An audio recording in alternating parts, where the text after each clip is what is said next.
For the past 7 episodes, we've walked through the deafening metallic clangor of modern shipbuilding. We've seen sprawling graving docks, plasma cutters screaming through hardened plate, and thousands of tons of steel shaped by rigid, software-driven logic. But here, on the warm, sandy shores of Tana Beru in South Sulawesi, Indonesia, there are no gantries blocking the horizon.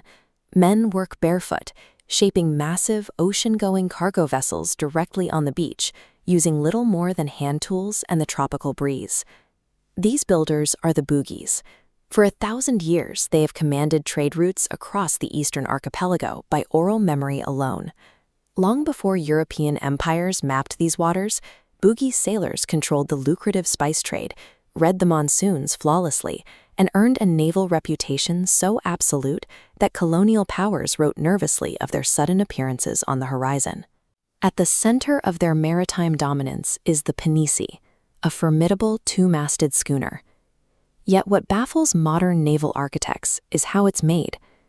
The Pinisi is a mathematically sound, deep-water vessel, constructed entirely without blueprints, and built in a sequence that completely inverts the structural logic of every industrial shipyard on Earth.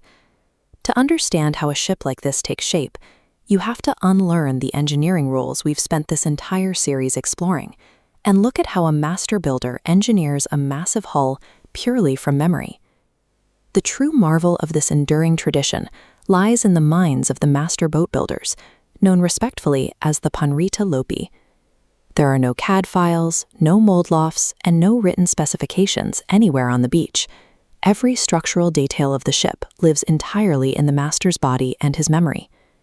Instead of mathematics on paper, the Panrita Lopi relies on a deeply refined, unwritten system of proportional design. Once the length of the central spine, the keel, is set, every other dimension of the vessel, from the shear of the bow to the height of the masts, is derived from it using fixed ratios passed down verbally through generations. This diagram shows how the master uses the length of his own foot as the base unit of measurement.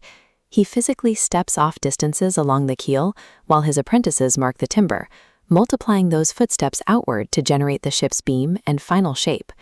The ship is literally measured by the body of the man building it.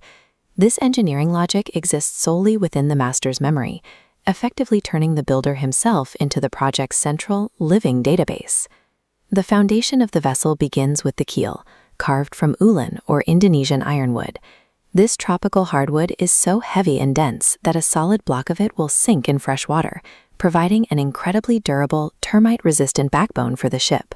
This side-by-side comparison shows where the Bugis craftsmen invert global shipbuilding logic.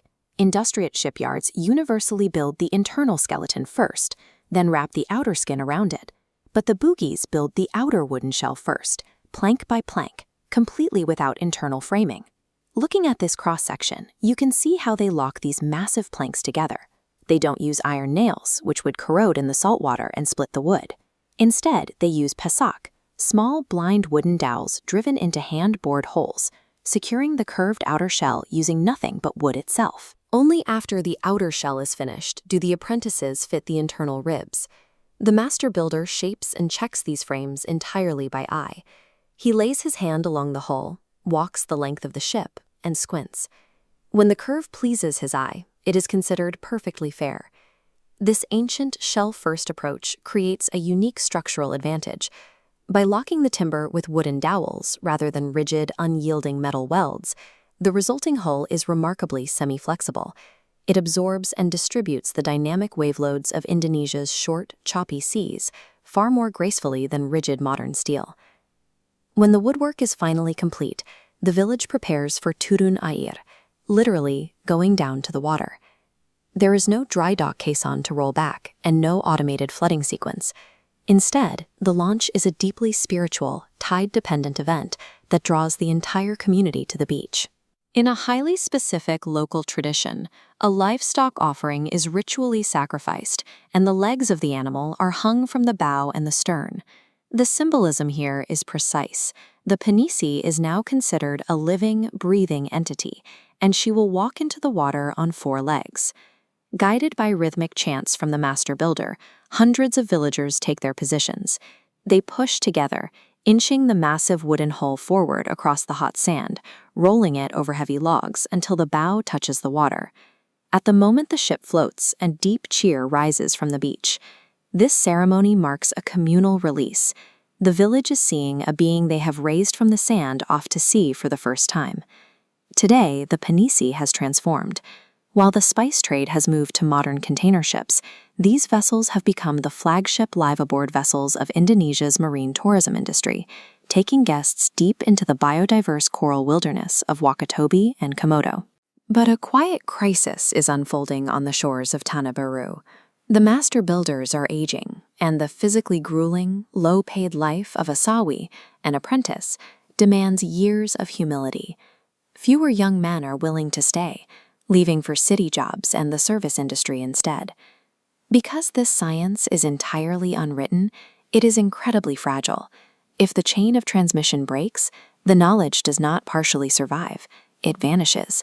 You cannot reverse engineer the proportional math or the exact swing of an adze from a finished wooden hull. It must be handed down, living, from hand to hand. A ship is simply a designed response to the sea. The ocean has no interest at all in whether that response was calculated by a supercomputer in a high-rise office or pulled from a grandfather's unwritten memory on a tropical beach. The sea is the only test, and the Pinisi continues to pass it. But no matter how beautifully a ship is built, the wooden Pinisi we just launched will one day need to be hauled out for recalking. The salt water takes a heavy toll. And the massive steel cargo ship we delivered back in episode 6 has been at sea for a year now, her bow streaked with rust and battered by the elements. The fight against the ocean is eternal. In our next series, we step into the sparks-flying, grueling world of keeping the global fleet afloat, the massive industry of commercial ship repair. The tide is rising. The work continues. Always.